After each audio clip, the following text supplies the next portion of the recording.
Hello, this is Tony Heller from RealClimateScience.com, setting the record straight about climate. In this video, I'm going to show how decades of climate propaganda have corrupted people's thinking. Bloomberg has an article up, "Climate Change May Hit the Economy Harder and Faster Than Thought." The economic effects of global warming may arrive sooner and with a bigger impact than previously thought, according to Oxford Economics in a report that compares recent scientific research with the economic literature on the costs of climate change.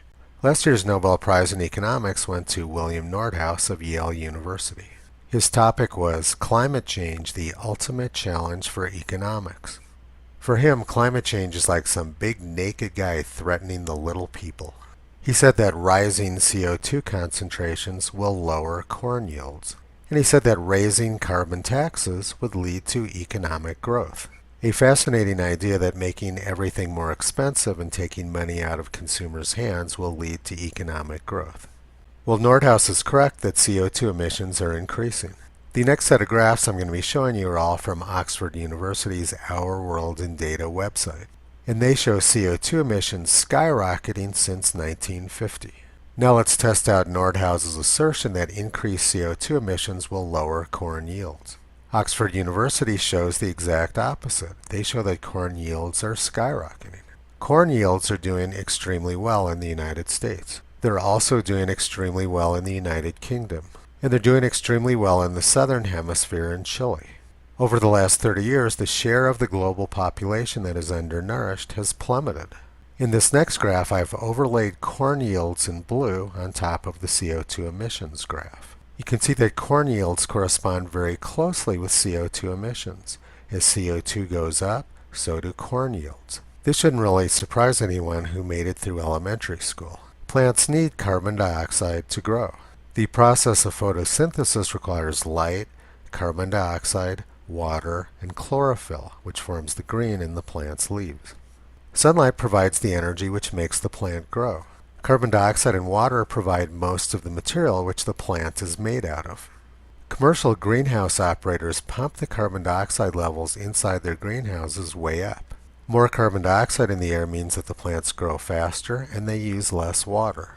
NASA says that Earth has greened significantly over the last 35 years due to carbon dioxide fertilization of the plants. Nobel laureate Nordhaus got everything exactly backwards about the relationship between carbon dioxide and corn yields. Commercial greenhouses show that plants can benefit from much higher levels of carbon dioxide than what we currently have in our atmosphere. Now let's look at his understanding of other aspects of the economy. Oxford University shows that GDP, or gross domestic product, has skyrocketed as CO2 has increased since 1950.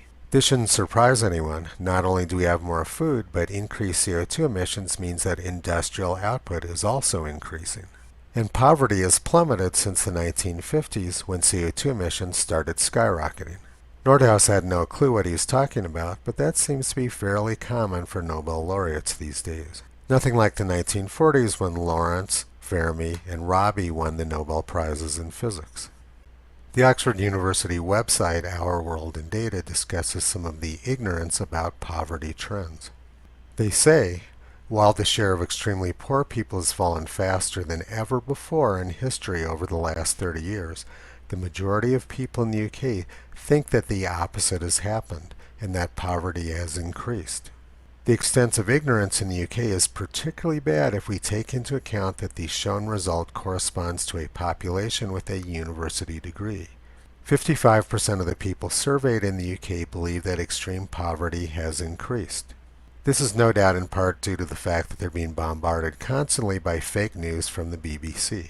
And then they go on. Not only in the UK are many wrongly informed about how poverty is changing globally, across a large number of countries, the majority of people, 52%, believe that the share of people in extreme poverty is rising. Fake news is ubiquitous around the world. BBC, CNN, New York Times, Washington Post, it's happening everywhere. Greta Thunberg's relative Svante Arrhenius was the guy who started the global warming scare in 1896. Her father is named after Svante Arrhenius. But Arrhenius had a completely different take on global warming. He believed that rising CO2 levels in global warming would greatly increase agricultural output. This is a news story from 1913. One of the greatest scientists in the world is Arrhenius of Sweden. He's a chemist and physicist and has studied this matter. He shows that this proportion of carbon dioxide in the air will make the climate warmer by acting like a glass roof of a greenhouse. With the carbon dioxide increased from 2.5 to 3 times, the temperature of the whole world will be raised by 3 to 9 degrees centigrade, and Greenland will have a good climate for farming. All the good soil of Canada will be in as temperate a climate as that now enjoyed by Missouri. Corn will be grown in the Peace River Valley. Oranges will be an orchard fruit in Arkansas and Virginia. The suburban residents of Chicago may literally sit under their fig trees in grape arbors. Cotton will be a stable crop in Iowa. Bananas will fringe the shores of the Gulf. Siberia will become the greatest farming country in the world. The level of ignorance on display from Nobel laureate William Nordhaus is pretty spectacular. He doesn't seem to know much about chemistry and biology, and he also doesn't seem to understand much about economics either.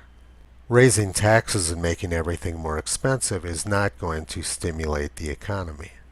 But you don't really have to know much of anything to get the Nobel Prize these days. You just have to say things which the politicians want to hear. Visit Toto on the web at realclimatescience.com. He's been pulling back the curtain on junk science and propaganda for a long time.